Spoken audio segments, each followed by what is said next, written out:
But in our final session then this morning, v poslednej časti dnešného dopoludnia I'd like us to take a look at the story of the flood. Pozrieme sa na príbeh potopy.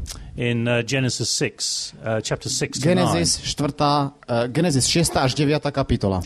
Now, when we first had a look at the creation story, keď sme sa najskôr zameriavali na príbeh stvorenia, we saw that it was helpful if we had a look at the way in which the creation story was put together. Pomohlo nám, keď sme si pozreli spôsob, akým bol štrukturovaný záznam o stvorení. And the same goes for the story of the flood. A to isté, štruktúra sa takisto nachádza aj v zázname o potope. So to begin with, we're going to stand back a little bit from the flood story. Takže trošku sa musíme odosobniť a podstaviť sa mimo toho príbehu o potope. And see how it's been put together. A vidieť, ako dohromady to súvisí. Now, the flood story, let me just tell you what we will be seeing. V krátkosti vám poviem, na čo sa budeme zameriavať. Now, the flood story has been put together as what we call a chiasm. Príbeh potopy bol štrukturovaný vo forme, ktorú nazývame chiasmus. Now, for those of you who have not met a chiasm before, tí z vás, ktorí ste ešte o chiasme nepočuli, let me explain briefly. Vysvetlím vám to. A chiasm is a way of writing a story, a story. Chiasmus je spôsob písania príbehu, in which the second half of the story, v ktorom druhý diel, alebo druhá časť, druhá polovica, is the mirror image of the first half of je the story. zrkadlovým obrazom prvej polovice. So the first half of the story is told in a certain order. Takže prvá polovica príbehu má určitú chronológiu. And then the second half of the story is told in reverse order. Zatiaľ, čo druhá časť príbehu má túto chronológiu, túto postupnosť úplne prehodenú. Now that's the theory. Toto je teória. It should become clearer when we see it worked out in practice here. Lepšie to pochopíme, keď to uvidíme, ako je to v praxi. So if we turn to Genesis chapter 6. Ak pôjdeme do Genesis 6. kapitoly, and we look first of all at verses 9 and 10. Verše 9 a 10. Here we are introduced to Noah and his sons. Tu prichádza na scénu Noé a jeho synovia. These are the descendants of Noah. Noah was a righteous man, blameless in his generation. Toto sú rody Noachove. Noach bol spravedlivý muž, dokonalý vo svojich pokoleniach. And Noah had 3 sons. Noach mal 3 synov. Shem, Ham and Japheth. Sema, Chama a Jafeta. So that's the first piece of information. We're introduced to Noah and his sons. To je prvá informácia. Predstavujú sa nám Noé a jeho synovia. And then we move on to verses 11 and 12. Potom pokračujeme veršami 11 a 12. And we're told what the state of the earth was. A je nám povedané, v akom stave vtedy bola zem. The earth was corrupt in God's sight. A zem bola porušená pred Bohom. It was filled with violence. A zem bola naplnená ukrutnosťou. So here we get the statement then that there is violence, corruption in God's world. Takže ďalej, čo máme, je konštatovanie, že zem je naplnená krutosťou a že bola porušená. Then because of that corruption, God makes a resolution. Na základe tohoto stavu, tohto narušenia, Boh spraví určité riešenie, dá určité uznesenie. A resolution that he is going to destroy the earth. Uznesie sa na tom, že zničí zem. And so we read, say in verse 13, I have determined to make an end of all flesh. A Boh riekol Noachovi, koniec každého tela prišiel predo mňa. For the earth is filled with violence. Lebo zem je plná ukrutnosti. And that description goes on from verses 13 down to verse 22. A potom popis, ktorý nasleduje, je vo veršoch 13 až 22. Rozhodnutie zničiť. And then God gives a command to Noah. Potom Boh prikáže Noachovi, that Noah enters the ark. Aby vstúpil do archy. Chapter 7, verse 1. 7. kapitola, 1. verš. Go into the ark, you and all your household. Hovorí, vojdi do korábu, ty i celý tvoj dom. And then following that, he is told to take with him the animals. A potom neskôr mu povie, aby zobral so sebou aj zvieratá. So there's a command to enter the ark. Takže existuje tu príkaz vstúpiť do archy. That's chapter 7, verses 1 to 10. Teda od veršov 1 až 10 v kapitole 7. Then beginning in chapter 7, verse 11, 11. verš 7. kapitoly we are given the beginning of the flood. hovorí o tom, ako začína potopa. We are given the precise time and Noah's age. Je nám daný presný čas vzhľadom k veku Noého. And then we read in halfway through verse 11, on that day all the fountains of the great deep burst forth. A potom sa dočítame, že toho dňa sa roztrhli všetky žriedlá veľkej priepasti. The windows of the heavens were opened and rain fell on the earth. Otvorili sa príduchy nebies a dážď padal na zem. So here we get the beginning of the flood waters. Tu je začiatok vôd potopy. That's 7:11 to 16. Od verša 11. až po 16. And then we get a description of how the flood waters rise and rise and rise and they come to their maximum limit. Potom je tu popis toho, ako vody potopy stúpajú až dosiahnu svoj najväčší limit. Beginning in chapter 7, verse 17. A to začína veršom 17. v 7. kapitole. The flood continued for 40 days on the earth. A keď potopa trvala 40 dní na zemi, The waters increased. vtedy rozmnožili sa vody. And so on it goes on until we come to verse 24. A postupne to pokračuje až k 24. veršu. And the waters swelled on the earth for 150 days. A vody zmocnili na zemi 150 dní. And so here we come to the maximum limit of the waters covering the earth. A to je už maximálna úroveň vôd, ktoré pokrývajú zem. At the beginning of chapter 8, Na začiatku 8. kapitoly, chapter 8, verse 1, v prvom verši, the first part of that verse, jeho prvá časť we read the statement that God remembered Noah. hovorí o výroku, že potom sa rozpamätal Boh na Noacha. When it says that God remembered Noah, Keď sa o tom hovorí, že Boh si spomenul na Noého, na Noacha, it doesn't mean that suddenly, God woke up one morning neznamená to, že jednoho dňa rána sa Boh zobudil and said to himself, a povedal si, Noah, samozrejme, Noé, I'd forgotten all about the fellow. ja som všetko zabudol už, čo som myslel na ňom. Now, in the Bible, this word to remember is a word of salvation. V Biblii je toto slovo rozpamätať sa spojené so záchranou. So when God remembers people, he acts on their behalf. Keď sa Boh rozpamätá na ľudí, niečo začne pre nich robiť. So here we have a statement that God remembers Noah. Tu sa nám hovorí, že Boh sa rozpamätal na Noacha. It's a statement of salvation. Je to výrok, ktorý obnáša záchranu. And the account of the flood has worked its way up to this statement that God remembered Noah. Takže príbeh potopy končí, alebo sa došiel až po konštatovanie, že Boh sa rozpamätal na Noacha. And this is the middle point of the whole story A of the toto je flood. práve ten stredová čiara celého toho príbehu. And from this point on, the story of the flood now tells itself in reverse order. A od tohto bodu sa ďalej príbeh potopy uberá opačným poradím. So the first half leads up to this point, and now we get the second half Takže of the teraz story. skončí prvá polovica a začína druhá. So in chapter 8, second half of chapter 8, verse 1, Takže v kapitole 8, druhá polovica prvého verša, we read there that God made a wind blow over the earth and the waters subsided. vtedy čítame, že vtedy dal Boh, aby vial vietor na zemi a vody začali opádať. So here's a description now then of the flood waters beginning to go down. Tu je popis toho, ako vody potopy začínajú opadávať. And then next, chapter 8, verse 6, this next section. Ďalšia, čo sa deje, je vo verši 6. We read that at the end of 40 days, A stalo sa po 40 dňoch, you notice there that Noah sent out a raven. Že Noé vypustil krkavca. Now, why does he send a raven out from the ark? Prečo vypustil krkavca z korábu? It's not just that he's feeling sorry for the animals, they've been... To nie je preto, že mu prišlo ľúto chudáci zvieratá, boli tam zavretí už dosť dlho. When you read the story, it's clear he sends out the ravens and later the dove and so on. Keď čítate tento príbeh, je jasné, že prečo vypustí najskôr krkavca a neskôr holubicu. To see whether the land is now dried out from the flood. Aby zistil, že či už zem vyschla od vôd potopy. So this next section then is a section dealing with the drying of the earth, the sending out of the birds. Ďalšia časť hovorí o tom, ako sa vysušuje zem a Noé vlastne preto aj vysiela to vtáctvo. And once the dove has brought back the the olive branch. A potom, čo holubica priniesla späť olivovú ratolesť, In verse 15, vo verši 15, God commands Noah to leave the ark. prikazuje Boh Noachovi, aby vyšiel z korába.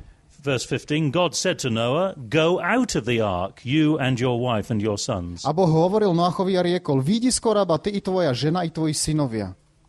And then in our next section, then we come to chapter 8, verse 20, Potom prichádza ďalšia časť, 20. verš v 8. kapitole, where Noah builds an altar. kde Noach vystavil Hospodinový oltár. And in verse 22, A ďalej vo verši 22. God makes a resolution that he is going to preserve the earth. Boh spraví rozhodnutie, zase sa uznesie na tom, že uchová, ušetrí zem. As long as the earth endures, Pokiaľ bude zem trvať, seasons will not cease, and so on. neprestanú obdobia ročné. And then in chapter 9, A potom kapitola 9, the first 17 verses, prvých 17 veršov, God makes a covenant blessing and peace with Noah and his Boh family. vstúpi s Noem do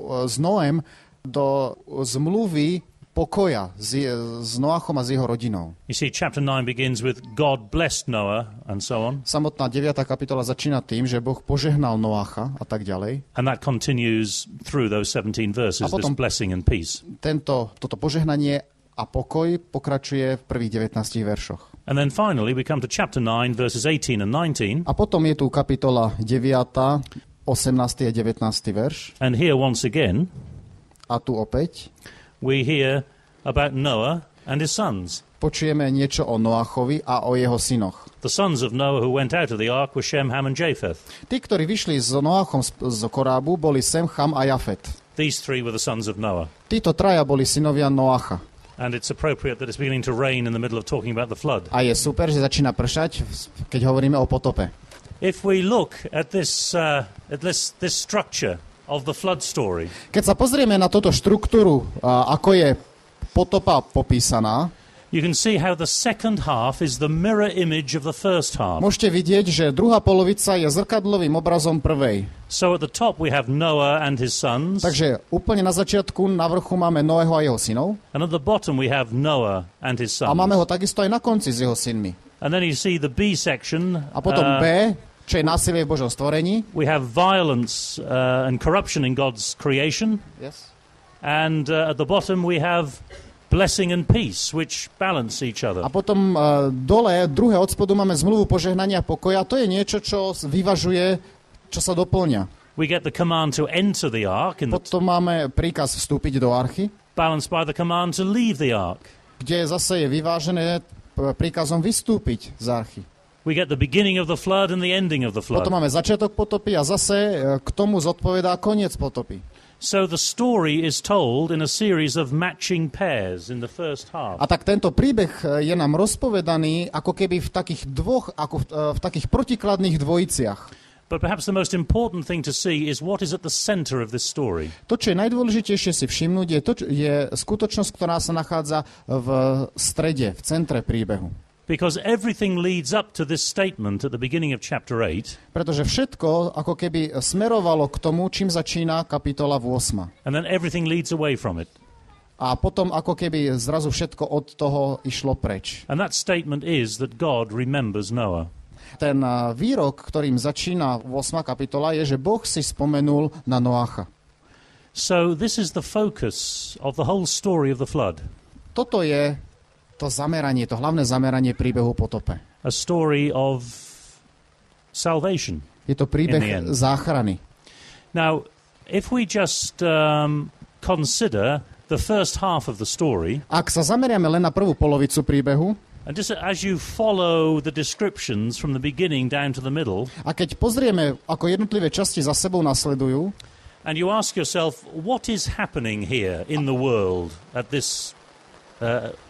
what's happening in the world in the first half of the story? Spýtate sa, čo sa deje na svete v tejto prvej polovici príbehu? The waters are coming down. Teda vody idú dole. It's very good visual aid that we have here. Máme výbornú pomôcku. And the fountains of the deep are opening. A zatiaľ, čo sa prieduchy dole otvoria takisto a vody vytryskujú. Until finally the whole earth is covered in water. Až napokon celá zem je pokrytá vodou. Now, this is not the first time that the earth has been covered in water. A toto nie je prvýkrát, čo sa dozvedáme, že zem je pokrytá vodou. It was covered in water at the beginning of creation. Už bola pokrytá vodou na začiatku stvorenia. So what we have in the first half of the story Tak to, čím začína prvá polovica príbehu o potope, is a movement from order back to chaos. je ako keby pohyb od usporiadanosti späť k chaosu. In the beginning, the world was covered in water. Zatiaľ, čo na začiatku svet začal tak, že bol pokrytý vodou, It was tohu and bohu. pamätáme sa, že to bol tohu a bohu, And it is now once again covered in water. a teraz opäť ho máme prikrytý vodou It's once again tohu and a bohu. opäť ho môžeme charakterizovať ako tohu a bohu. So the first half of the story takes us from order back to chaos. Takže prvá časť príbehu o potope nás dáva späť ako keby od usporiadanosti k chaosu. And then in the second half of the story, Zatiaľ, čo druhá polovica príbehu, we move from chaos späť ideme od tohoto chaosu back to order. do ďalšieho poriadku. And in the middle of the story A v prostriedku tohto popisu is the statement that God remembered Noah. je veta, Boh sa rozpamätal na Noacha. In other words, God remembers his remnant Inými slovami, Boh sa rozpamätal na svoje ostatky. even in the middle of chaos. Dokonca aj uprostred chaosu. When everything has been swept away, God remembers his own Keď všetko people. bolo odplavené, vtedy sa Boh rozpamätal na svoj ľud. Maybe one more thing I should have mentioned Takže there, ešte jednu vec, ktorú som mal pripomenúť, možno, is that the story of the flood, when you look at it like this, je, že ak sa pozrieme takto na príbeh o stvorení, shows us two sides to what God does. ukazuje nám to na dva aspekty toho, čo Boh robí. Because clearly the flood is an act of judgment.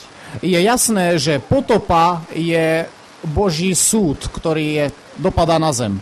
And yet in the middle of the story of the flood A napriek tomu v prostriedku príbehu o potope is a statement of salvation. God remembers Noah. je výrok o záchrane. Boh sa rozpamätal na Noacha. So this makes an important point. A toto je niečo, čo je dôležité a čo má zmysel. The God who judges Boh, ktorý súdi, is also the God who saves. je tiež Bohom, ktorý zachraňuje. Now, you may very well have met people who will say Určite ste sa stretli s ľuďmi, ktorí povedia, that either God is a God of love že Boh je buď Bohom lásky, or he is a judge, alebo je to súdca. and he cannot be both. Ale nemôže byť to dohromady obidve. But if we look at the way in which the flood story is put together, Ale keď sa pozrieme na spôsob, akým je popísaný príbeh o potope, you see that both exist here. The God who judges is the same God who saves. vidíme, že Boh, ktorý súdi, je tým istým Bohom, ktorý v tom istom čase aj zachraňuje. Now, I just want us to look briefly Teraz chcem, aby sme sa v krátkosti pozreli at the beginning of the story of the flood. na začiatok príbehu o potope. And I'll just point out one or two things before we A close. Predtým, ako today. skončíme, ešte chcem hovoriť o jednej alebo dvoch veciach. Let's first of all read verses 5 to 8. Chapter 6, verses 5 to 8. V kapitole 6. prečítajme si verše od 5. do 8. A Hospodin videl, že sa množí zlosť človeka na zemi a že všetko, čokoľvek vytvoria myšlienky jeho srdca, je len zlé po všetky dni. A Hospodin ľutoval, že učinil človeka na zemi a mal bolesť vo svojom srdci. A Hospodin riekol, zahladím človeka, ktorého som stvoril z tvári zeme, zahladím všetko od človeka až do hoveda, až do zemeplazu a až do nebeského vtáka, lebo ľutujem, že som ich učinil. Ale Noach našiel milosť v očiach Hospodinových. Now here we have a very sad story. Veľmi smutný príbeh. Verse 5 begins with the words, the Lord saw. 5. verš začína slovami a Hospodin videl. Now this probably reminds us of something that we've read already in Genesis. Toto by nám malo niečo pripomenúť, s čím sme sa už stretli predtým v Genesis. Can you think of something that we have read before in Genesis which begins with the words, and the Lord saw, Vybaví sa vám niečo, keď začíname čítať a Hospodin videl? or and God saw. Alebo a Boh videl? That's right. In the creation story, repeated, it was and God saw that it was good. Áno, bolo to niečo, čo bolo niekoľkokrát opakované v príbehu o stvorení. Boh videl, že je to dobré. But now we have a tremendous contrast. Ale teraz tu máme veľký kontrast. Here, and the Lord saw Tu je tiež napísané, že Hospodin videl, that wickedness was everywhere. ale videl, že sa množí zlosť, neprávosť je všade. So there's a tremendous contrast between the goodness of creation and the corruption which humanity is now in. Je tu úžasný rozdiel medzi tým, čo bolo pri stvorení a skazenosťou, v ktorej sa teraz ľudstvo nachádza. But what the text is most impressed to tell us Ale to, čo nám asi najviac tento text chce povedať, is God's emotional involvement in what's going on here. je to, že Boh na základe stavu, aký vidí, pociťuje emócie. We have here a reference to two hearts. Máme tu zmienku o dvoch srdciach. In verse 5, V 5. verši we're told there about the human heart. je spomínané ľudské srdce. And what is in the human heart? A čo bolo v ľudskom srdci? Okay, what is in the human Čo je heart v in ľudskom verse 5? srdci? Podľa verša 5. Wickedness. Wickedness, that's right. Wickedness and corruption. Zlosť, skazenosť. And in verse 6, A vo verši 6. we have reference to God's heart. sa dozvedáme niečo o Božom srdci. And what is in God's A heart? čo je náplňou Božieho srdca? Pain, that's right. Bolesť. Sin in the human heart Teda hriech v ľudskom srdci produces pain in God's heart. vytvára bolesť v Božom srdci. In other words, God is emotionally involved with us in our sin. Ak my hrešíme, tak to má za následok emotívny prejav Boha. So human sin not only affects human beings, Teda ľudský hriech nielen ovplyvňuje človeka samotného, it also affects God. ale ovplyvňuje aj Boha. Let me make one final point. A ešte jedna záverečná vec. If you look back at Genesis chapter 3, Ak sa pozrieme späť do 3. kapitoly, in Genesis chapter 3 in verses 16 and 17, verš 16 a 17, in the curse on the woman, keď Boh zlorečí žene, God said that she would experience pain as a result of sin. povedal jej, že zakúsi bolesť ako dôsledok hriechu. And in verse 17, A verš 17, in the curse on the man, pokiaľ zlorečí Pán Boh mužovi, God said that he would experience pain aj muž bude zakúšať bolesť as a result of sin. ako dôsledok hriechu. And here in chapter 6, A tuto pri potope v 6. kapitole God experiences Boh pain zakúša bolesť because of human sin, ako následok ľudského hriechu. which brings us to a profound view of God. A to nám oveľa viac prehlbuje pohľad na Boha. God suffers Boh trpí, because of human sin. pretože človek hreší. God bears within himself the pain of human sin. Boh sám v sebe má bolesť ľudského hriechu.